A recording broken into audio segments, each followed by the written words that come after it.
Ladies and gentlemen, time is free, but it's priceless. You can't own it, but you can use it.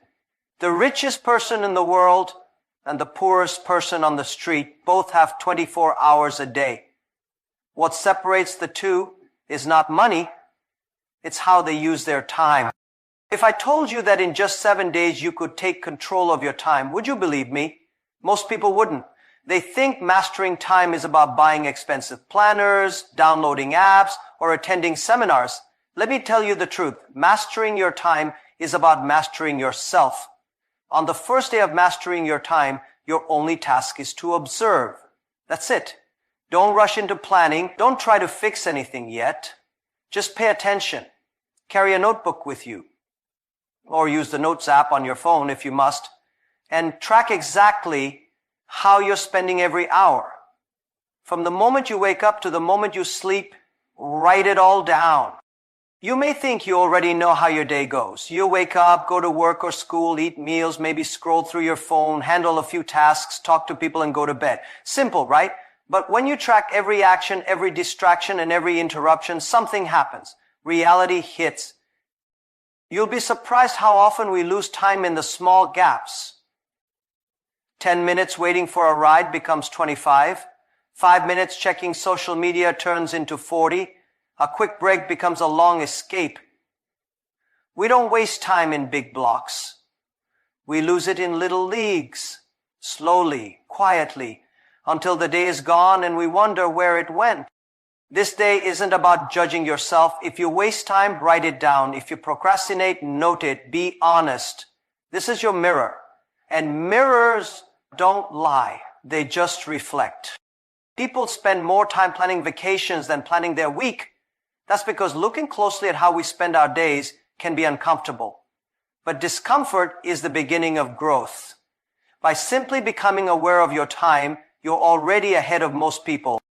At the end of the day, review your notes. Ask yourself, what patterns do I see? Where did my energy go? Where did I feel in control? And where did I lose it? Remember this. You cannot change what you refuse to see. Day one is not about doing more. It's about seeing more, seeing clearly. Because until you truly know where your time is going, you'll never be able to lead it in the direction you want.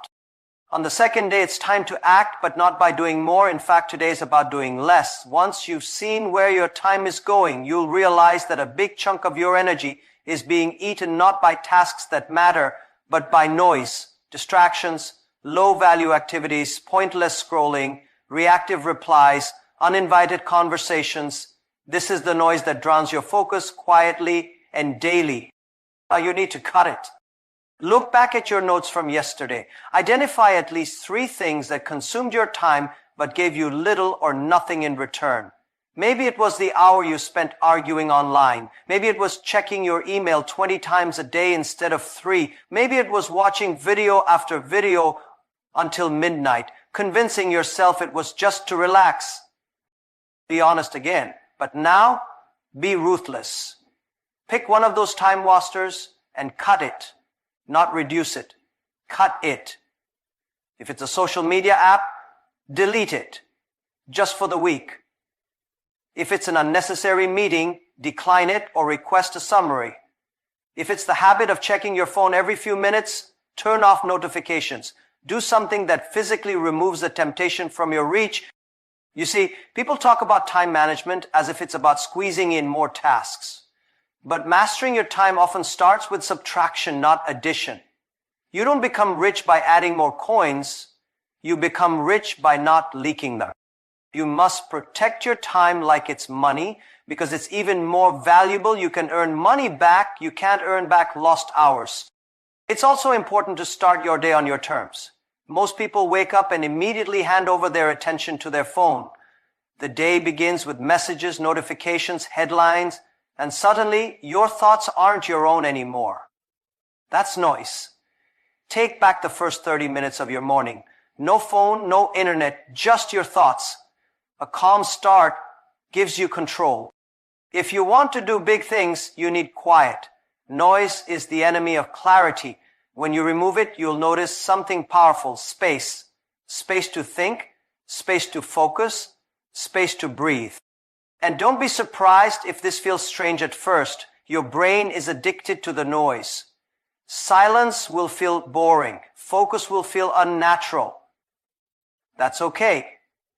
You're not cutting the noise because it's easy. You're cutting it because your goals are more important than your impulses. Today, take one bold step toward clarity. Remove just one source of distraction and protect that space like your future depends on it. Because it does. Now that you've seen where your time goes and cleared out some of the noise, it's time to start shaping your days with intention. This is the point where most people fall into a common trap. They try to plan their time like a firefighter, always responding to what's urgent, always reacting, always rushing from one burning task to another. But reacting to life is not the same as leading it. You must learn to plan like a farmer, not a firefighter. A farmer doesn't wake up and ask, what should I do today? A farmer wakes up and follows a rhythm. The land doesn't surprise him every morning. He plants in one season, waters in another, and harvests in another. There's patience, consistency, and trust in the process. That's how you must start thinking about your time. Spend day 3 setting up a very simple system, not a complicated to-do list that you'll abandon in a week, but a basic daily rhythm you can follow. Plan your next day the night before. Decide what your most important 3 tasks are, not 10, just 3. These are your crops, the things that if you get them done will actually grow something valuable in your life. Everything else is just weeds. Next, group your similar tasks together. If you need to make 5 phone calls, don't scatter them throughout the day. Batch them. If you're writing, block out an hour where nothing else interrupts you. Every time you switch tasks, your brain pays a small price. Reduce that cost by working in blocks. Also set boundaries, real ones. Give your day a clear start and a clear end. One of the biggest lies modern productivity sells is that success comes from always being on. But even farmers let the soil rest. If you don't respect your own off time, no one else will. And without rest, your work becomes shallow, your thinking becomes dull, and your joy disappears. Then comes day 4. This is where you test the rhythm. Live your day based on the plan you made the night before.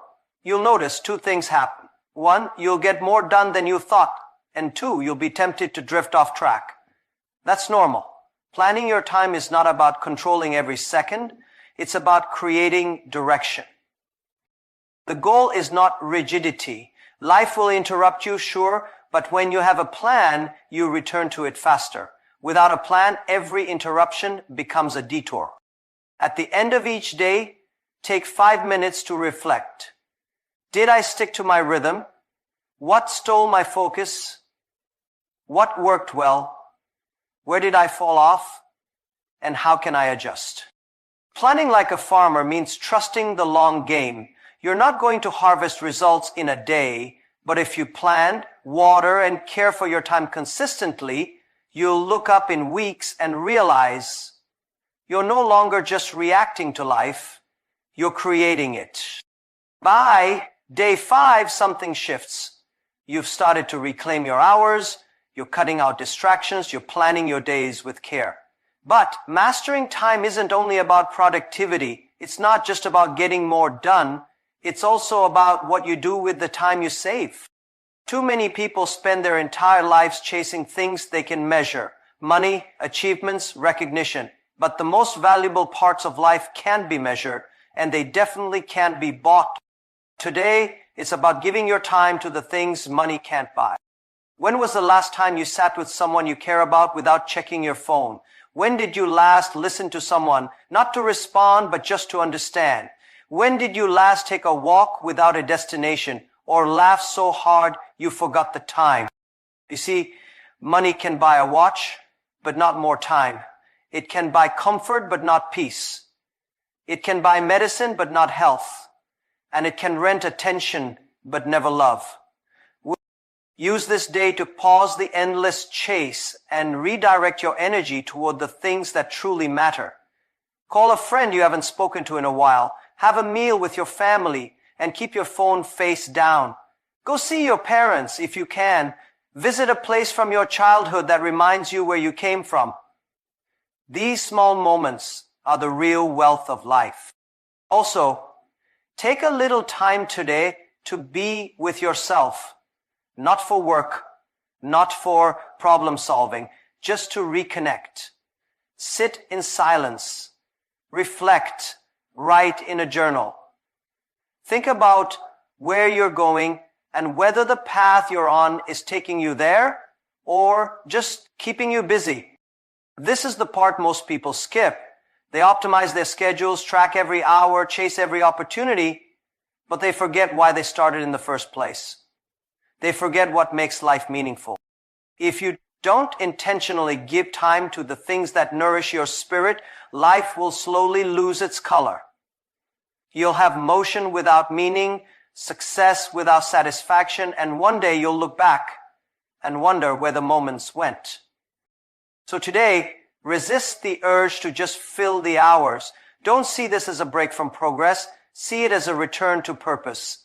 Because the time you give to people you love, to memories that matter, to the health of your body and the stillness of your mind, that is the time that pays you back forever. Productivity is powerful, but presence, that's priceless. As you reach day 6 and 7, it's time to put everything into motion, and more importantly, to let go of the illusion that you'll get it all right on the first try. By now, you've watched how you spend your time, removed distractions, built a basic structure, and given energy to what matters most. You've laid a solid foundation, but these final 2 days are about testing that foundation in the real world. Because planning is easy. Execution is where most people stumble. And here's the truth, you will stumble. Your routine will get thrown off.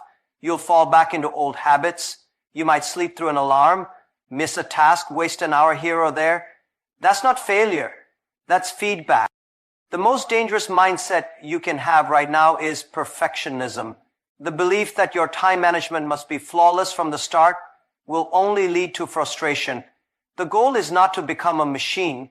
It's to become a better human, one who adapts, adjusts, and evolves. So treat day 6 like a simulation. Run your system, stick to your plan as best you can, but also track what doesn't work. Did you try to do too much in the morning and burn out by noon? Did your environment pull you off track? Were your expectations unrealistic? Make notes. Observe not just your actions. And on day 7, use what you've learned. Modify your schedule. Drop the habits that don't serve you. Keep what works, but make it easier to follow. If something felt forced or draining, ask yourself, was it necessary or was it just tradition? These 2 days are about embracing what every successful person understands. Failure is not the opposite of progress. It's the engine of progress. The faster you fail, the sooner you learn. The sooner you learn, the sharper your time becomes. Mastery is not found in avoiding mistakes, but in refining through them. You might be tempted to copy someone else's routine. Wake up at 5 a.m., meditate for 30 minutes, read for an hour, write 10 goals, run a marathon, and then start work. But remember, this isn't about creating a picture-perfect day. It's about building a system that actually fits your life, your energy, your values. Give yourself permission to adjust. Maybe you need more breaks. Maybe you work better at night. Maybe your most productive hours are not the ones you've been told they should be. Discover what works for you, not for the internet. By day 7, you should feel something different. Not perfect, not finished, but in control. Even if things aren't running smoothly yet, you now know how to correct course. You've proven to yourself that you can take ownership of your time. That alone puts you ahead of most people who live their lives in reaction, not intention. And remember, this is not the end of a 7-day challenge. It's the beginning of a new mindset. One that says, I don't need to be perfect. I just need to be committed. One that knows how to recover quickly, learn constantly, and move forward always. Your time is the most personal currency you have. Spend it wisely, invest it in growth, and never fear a bad day, because now you know how to build a better one tomorrow. Some people chase success for 30 years and still feel empty. Others master their time in 7 days and begin to change their lives. You don't need more hours in a day. You need more intention in your hours. Don't wait for permission. Don't wait for motivation. Start today. Use these 7 days not to catch up, but to get ahead. Thank you.